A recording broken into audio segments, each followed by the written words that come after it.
Alam mo ba na 42% ng mga kumpanya dito sa ating merkado ay nagbibigay ng dividend sa kanilang mga shareholders? At alam natin na ang dividend ay napakahalaga nito para sa mga long-term investors over time. Pero ang pinaka-core value ng dividend investing ay huwag tayong masisilaw sa malalaking dividend yield na nakikita natin ngayon. Bagkus, ang pagtuunan natin ng pansin kung gaano kagaling ang management para ma-grow ang kanilang business over time. Kasi kapag maganda yung takbo ng business, ang dividend susunod na lamang ito. Now dito sa video natin, meron akong nahanap na 7 na sa tingin ko in the next decade ay talagang magkukontinuous magpa-prosper pa rin itong mga kumpanya na to. Itong 7 na kumpanya na mababanggit natin ay mga market leader, merong strong management, na merong track record sa pagbibigay ng magandang returns sa kanyang mga shareholders. Now, kung gusto mong malaman, ay kung gusto mo rin malaman kung ikaw nanalo na aking portfolio tracker, mag-stay ka lang and I'll show you how.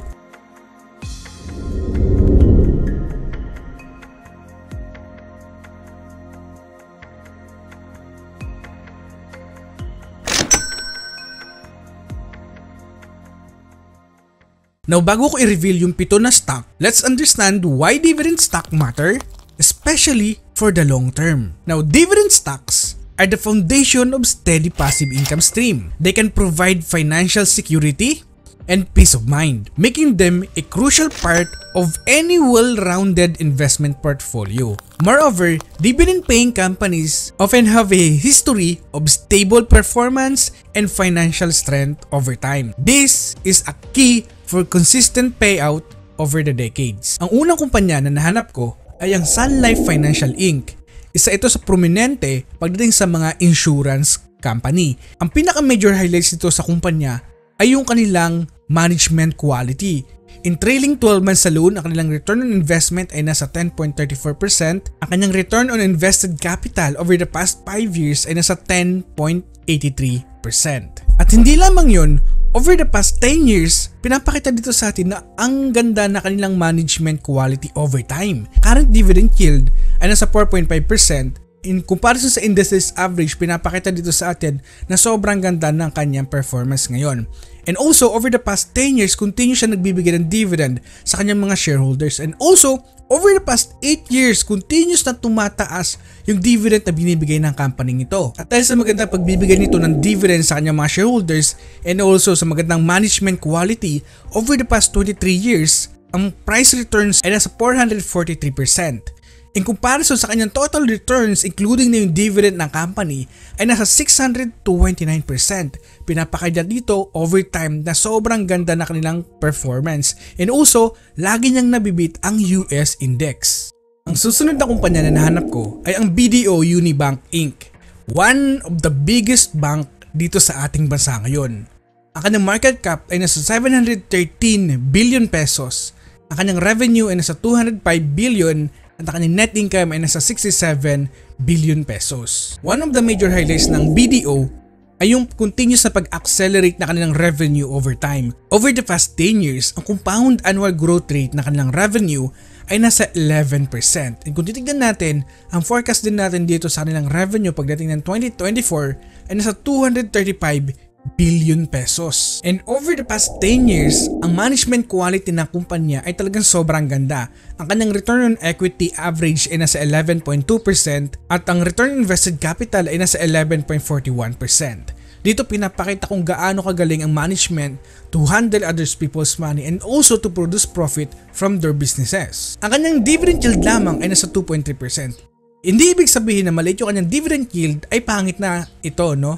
Hindi, kung titignan natin over the past 10 years, continue siya nagbibigay ng dividend sa kanyang mga shareholders. And also, over the past 5 years, continuous na nag-grow ang kanyang dividend na binibigay. At mayroong compound annual growth rate sa kanyang dividend yield over the past 5 years na nasa 24.57%. Over the past 21 years, ang price returns ng BDO ay nasa 780% lamang. But kung titignan natin ang total returns na ng BDO ay nasa 907% including dito yung dividend na binibigay ng company. So over time na kahit na maliit yung kanilang dividend na binibigay, talagang malaking bagay ito over time kapag nagko-compound. So from 2005 until now, lagi niyang nabibit ang US index returns. International Container Terminal Services Inc. One of the major highlights ng ICT ay yung kanilang free cash flow. Nasa $1 billion yung kanilang free cash flow ngayon in comparison sa kanilang earnings na nasa $649 million lamang. Pinapakita dito sa atin ngayon kung gaano kaganda yung business na ginagawa ng kumpanya ngayon. Remember, may 5 kaparaanan para gamitin itong positive na free cash flow. Uno, they can pay dividend. Pangalawa, they can buy back share. Pangatlo, they can acquire more businesses. Sobrang laki ng kanilang free cash flow. And pang-apat, pwede nilang bawasan yung kanilang mga utang. And pang-5, they can reinvest in themselves. Kaya napaka-importante talaga ng free cash flow. One of the major highlights din sa ICT ay yung kanyang return on equity. Nasa 41.7%. Return on assets ay nasa 12.4%. Last year na return on capital employed ay nasa 19.5%. Pinapakita all of the metrics, pinapakita sa atin na gumaganda yung management ng company. Nung marami nagtatanong kung bakit sobrang laki ng kanilang utang. And ang kanilang cash available lamang ay nasa 575 million pesos. Kung sa unang tingin, talagang mangangamba kasi ang laki ng kanilang utang. So itong kumpanya, ito yung literal na they use others people's money to fund the business and to grow the business. So pinaka-concern lang natin dito, as long as itong company ay maganda yung management quality, okay tayo dito. Wala tayong problema as long as nababayaran nila ng maayos yung kanilang mga obligations. And over the past 18 years, ang kanilang return on equity average ay nasa 16. Return on assets ay nasa 6.2 and return on invested capital ay nasa 10.29%. So dito pinapakita sa atin na over the past 18 years talagang namamanage niya ng maayos yung kanyang utang na malaki, no? Because of their others people's money. So for me, kapag pumangit ang management ng kumpanyang ito, talagang labis na maapektuhan ito at labis na bubulusok pababa. Pero ngayon, nakikita natin na labis na nag-i-improve yung kanilang operations sa loob ng business. Kaya naman, kitang-kita naman natin ito sa pag-grow ng kanilang share price over time.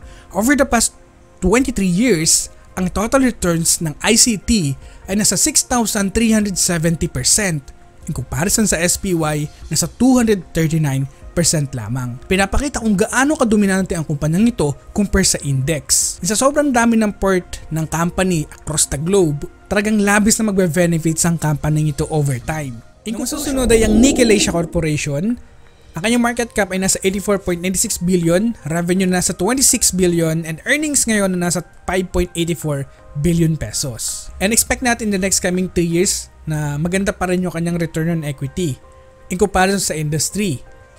And ngayon nga lamang ang kanyang return on equity ay nasa 20.2% in comparison sa industry. Dito talagang grabe, no? Grabe yung kanyang return on equity.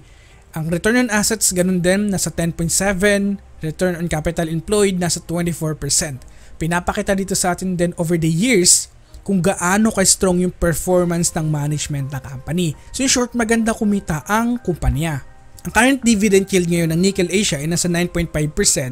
Ang industry's average ay nasa 5%. And from 2014 until now, continuous siya nagbibigay ng dividend sa kanyang mga shareholders. And over the past 3 years, meron siyang compound annual growth rate sa kanyang dividend alone na nasa 28.56%. And meron payout ratio na ngayon na nasa 40.40% and free cash flow payout ratio na nasa 37%. And over the past 13 years, ang total returns ng Nickel Asia ay nasa 393% in comparison sa SPY na nasa 302% lamang.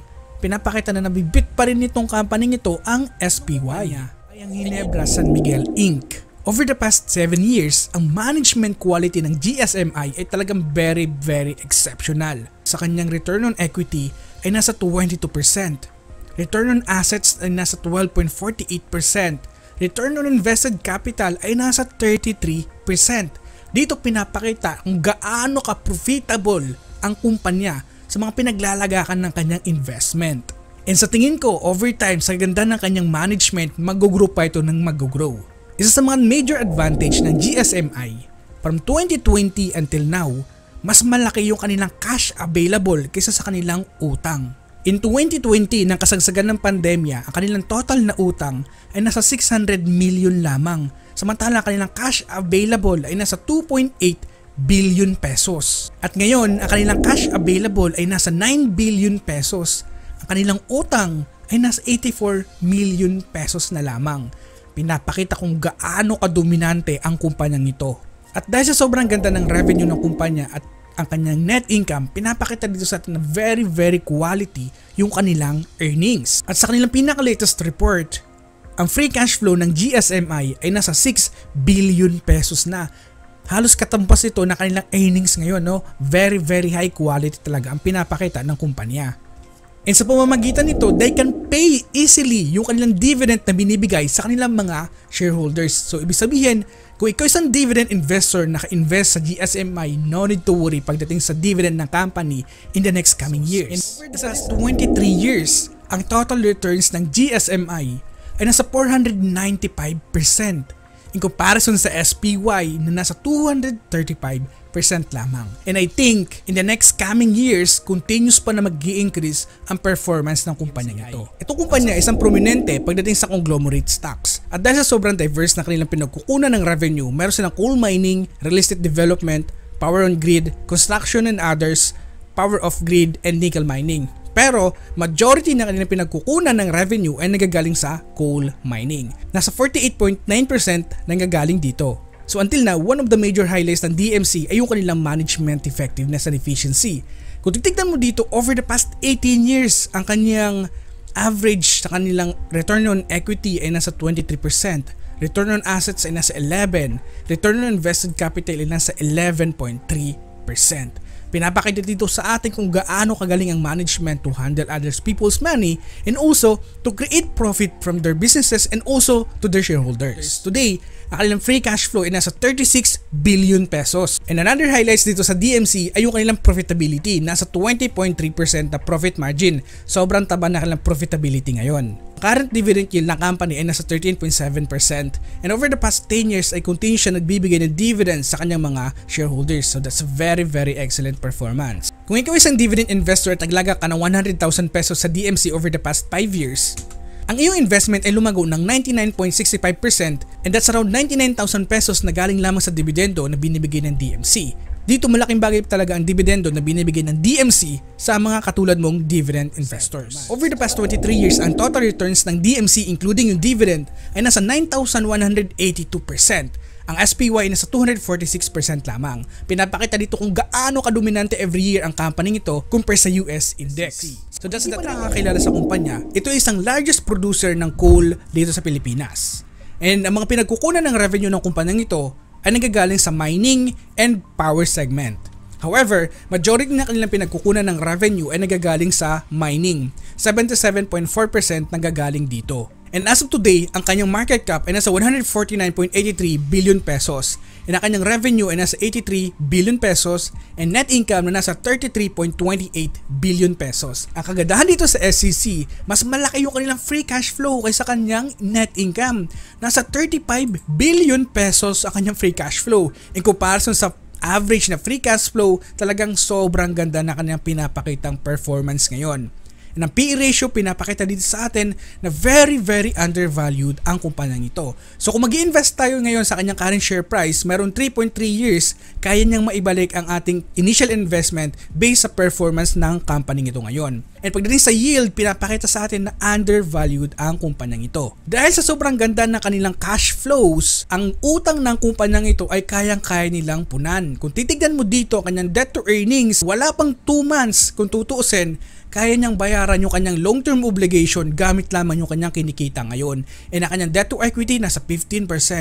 Ang kanyang management pinapakita dito sa atin na talagang sobrang ganda ng kanilang management efficiency. Now, one of the major highlights ito sa kumpanya ay yung kanyang management effectiveness over the past 18 years. Another highlights ito sa SCC ay yung kanilang cash available. Noong 2022 alone, ang kanilang cash available ay nasa 20 billion. Ang kanilang total na utang ay nasa 10 billion pesos lamang. And now, ang kanilang utang na lamang ay nasa 8.86 billion pesos, samantala ang kanilang cash available ay nasa 27.53 billion pesos. Ganito kalaki yung cash available ng kumpanya to expand, to grow the business pa. Sa current share price niya ngayon, ang kanyang dividend yield na ay nasa 19.4%. Mayroong payout ratio na nasa 23% lamang. And over the past 10 years, continue siya nagbibigay ng dividend sa kanyang mga shareholders. And over the past 3 years alone, talagang sobrang laki ng binulusok na kanilang dividend na binigay. And another highlights ito sa kumpanya ay ang taba-taba ng kanilang profit margin. Halos nasa 40% ito. Grabe no, ganito kaganda yung pinapakitang performance ng kumpanya. And again, over the past 23 years, ang price returns ng SEC ay nasa 4,195%. Samantalang ang total returns ng company including na ang dividend ay nasa 9,174%. Ganito kalaki yung ginugrow ng company ito over the years. Kung titignan natin, napaka-importante ng dividend na binibigay ng kumpanyang ito sa kanyang mga shareholders. Ngayon guys, kung nag-invest tayo sa 7 companies na to over the past 10 years at meron lang tayong investment na pinasok na nasa 100,000 pesos at hinatin natin ito sa tagpo 14,000 pesos. Ngayon guys, itong nakikita nyo dito na price, ito yung price ng mga company over the past 10 years. So ngayon ang tanong, magkano ba yung ating capital gains, magkano ba yung ating dividend income, and also magkano ba yung total returns natin over the past 10 years. Now dito sa pito, over the past 10 years, ang DMC lamang ang merong negative na capital gains, negative 3.40%. Ang merong pinakamataas over the past 10 years ay itong GSMI na nasa 1,384% ang capital gains na nakuha natin dito. Now, ang ating total capital gains ay nasa 293%. Now, dito naman sa dividend income over the past 10 years, ang mayroong pinakamalaking income na nakuha tayo ay ang DMC. Nasa 41,000 pesos. So that's around 298% ang total returns galing lamang sa dividendo na binibigay ng DMC. Among sa pito, ang merong pinakamalaking total returns tayo na nakuha ay galing sa GSMI na nasa 1,400%. Susundan ng SEC na nasa 335% and also ng DMC nasa 295%. Ang ating total return sa ating investment ay nasa 399% or halos 400% na total returns sa ating portfolio. So, kanina ang ating investment ay nasa 100,000 pesos lamang, pero ngayon ang ating account value ay nasa 393%. So, dito pinapakita sa mga stock na mayroong market dominance and also maganda yung return on capital. And hindi lamang yun, nagbibigay din sila ng dividend. Dito makikita natin na nagko-compound over time yung mga pinaglalagakan natin na investment. Now, in conclusion, the best dividend stock for the next decades should have a strong dividend history, financial stability, market leadership, and potential for sustainable growth. Na kung itong video na to ay naging useful sa'yo, gusto kong makisuyo sa'yo na pindutin mo yung like button para marami pang potential investor yung maabot itong ating channel. And please subscribe para maging updated ka sa mga bagong videos na kagaya nito ang i-upload natin. And this is Peso Warrior na nagpapaalalang, invest wisely, and see you on the other side. Ito naman yung mga nanalo ng aking portfolio tracker. So congratulations sa'yo kasi kung yung unang nanalo na aking tracker, congratulations sa'yo. And also, congratulations sa'yo. And also, congratulations sa'yo. Email nyo lang mga ako sa nagpa-pop up na email address dyan and definitely ibibigay ko ito sa inyo. And again, congratulations.